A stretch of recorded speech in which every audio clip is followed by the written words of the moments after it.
La doctora Adelaida Goldman. ¿Cómo le va, doctora? Muchas gracias por atendernos en esta mañana.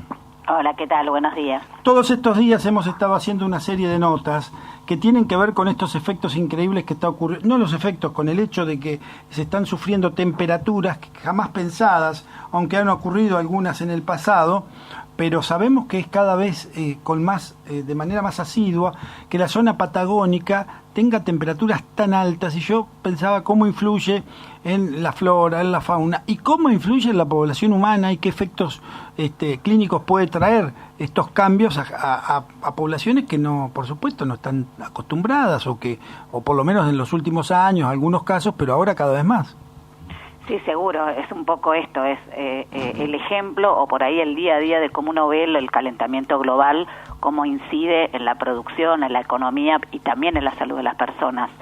A veces a los chicos no le podemos explicar qué es el efecto invernadero y demás, es esto, es algo que está instalado y que con el correr de los años cada vez va a ser peor. Y si no tomamos conciencia cómo afecta la salud de las personas, van a haber igual o más muertes de lo que hubo en el 2022 en Europa, que murieron más de 15.000 personas por golpe de calor. Claro. Por lo menos lo que dijo la Organización Mundial de la Salud en el último boletín. Sí, nosotros hicimos notas en España, en Portugal, en varios lugares, en Francia también, por gente que murió, que bueno, fue algo tremendo, la gente se moría por los efectos.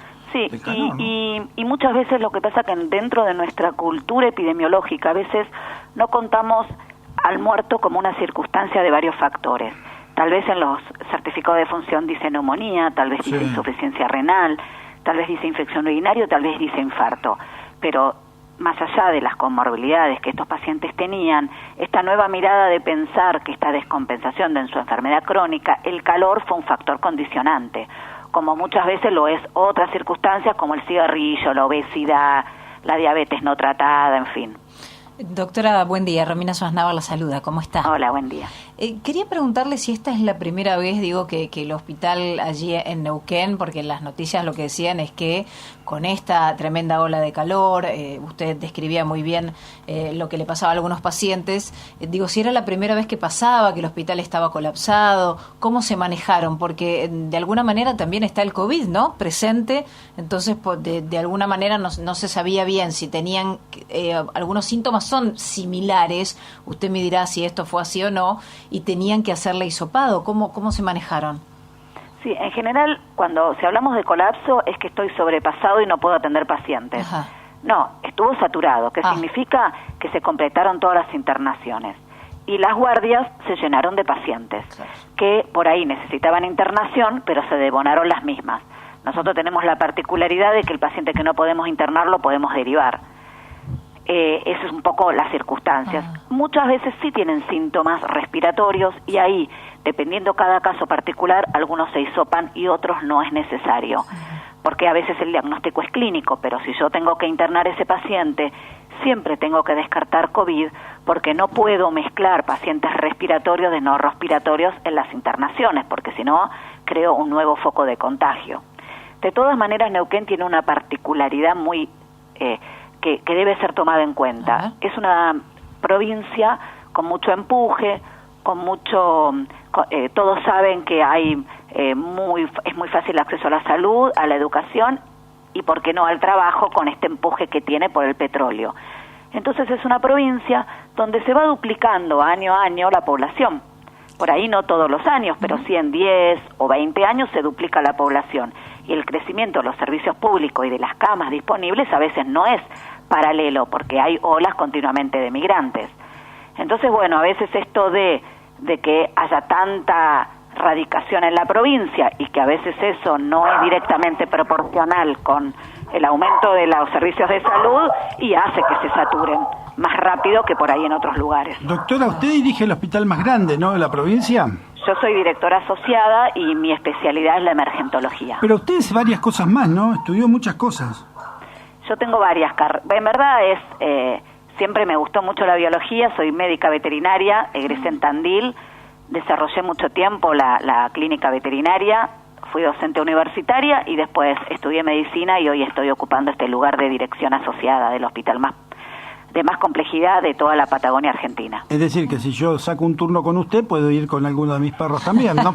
Bueno, eso no puede ser porque yo elegí emergentología, por lo cual no atiendo. No puedo sacar turno, usted está en emergencia, atiendo claro. Como una emergencia, que además sigo trabajando de guardia porque creo que todos los gestión, la pasión en algún momento médica. tenemos que tocar los cuerpos. Claro para que en el cerebro y en el corazón de esas decisiones que tenemos que tomar, no nos olvidemos que los pacientes es el último fin, cosa que muchos profesionales de la salud hace rato que no tocan un paciente, no lo escuchan, no lo abrazan. ¿Cómo me indigno cuando y a veces no toman las mejores decisiones? Cuando me indigno porque cuando voy a algún médico y sin ni siquiera preguntarme, me ha pasado, que fui por algún problema, qué sé yo, y ni me preguntan qué hace, qué trabaja, cómo es su día, cómo son sus movimientos, bueno, y me mandan una catarata de estudios fenomenal. Es totalmente diferente la recomendación si estuvieras trabajando al aire libre, con agotamiento físico, los cuidados que por ahí atrás de un escritorio con un aire acondicionado. Exacto. Y que tal vez la columna es lo que más me preocupa si vas a estar atrás de una computadora. Le pregunto, el tema del COVID... y estas nuevas olas, ¿cómo está impactando allá en Neuquén? Yo creo que a partir de ahora, cada varios meses, vamos a tener rebrotes de COVID. El tema es que la gente se está relajando por demasía. A ver, ¿qué es esto? Todos tenemos que trabajar, tenemos que recrearnos, pero si yo tengo síntomas respiratorios, ya los japoneses nos enseñaron hace muchos años, debería tener más cuidado y por lo menos, si no me aíslo, usar un barbijo para no seguir contagiando. Eso creo que no hay mucha conciencia. Y otra conciencia que se está perdiendo es el tema de la vacunación. Sí. Si nosotros hacemos una encuesta en la población joven de Argentina, por ahí para no hablar puntualmente de nuestra provincia, vamos a ver que la mayoría tienen 3 y con suerte encontramos a algún joven con 4 dosis. Y la realidad es que la vacunación y por ahí ser fuerte en este concepto más que en el hisopado es lo que puede hacer que si bien vamos a convivir con el COVID no genere saturación de los servicios y si la gente no se cuida, no toma agua y se descompensa sus enfermedades, podamos atenderlo mejor que por ahí en otras circunstancias que está todo saturado. Exactamente. Bueno, vamos a ver, vamos a seguir en contacto, por supuesto. La mayoría de la gente que muere de COVID es porque no tiene completado sus vacunación, por lo menos 3, 4, ¿no? La mayoría de la gente que muere y se interna de COVID, pero no son todos, tienen vacunación incompleta, pero además tienen comorbilidades que hizo que no tengan conciencia de vacunarse, pero además no se cuidaron. En general, si yo decido no vacunarme o decido no ponerme todas las dosis, debería tener más cuidado con respecto a otros, usar barbijo en lugares cerrados, tener control de mi enfermedad crónica y no tenerlo por ahí maltratada o no maltratada porque la trataron mal, sino descuidada en cuanto a la adherencia a los tratamientos. Entonces es eso, en tratar de evitar el sobrepeso, porque son todas condiciones que más allá del estado de vacunación o no, generan mayor vulnerabilidad con el COVID. Doctora Adelaida Goldman, muchas gracias por hablar con nosotros. Seguramente vamos a tener algún otro contacto. Muy amable. Bueno, cómo no. Hasta luego. La doctora Adelaida Goldman es directora del Hospital de Neuquén, el doctor Castro Rendón y los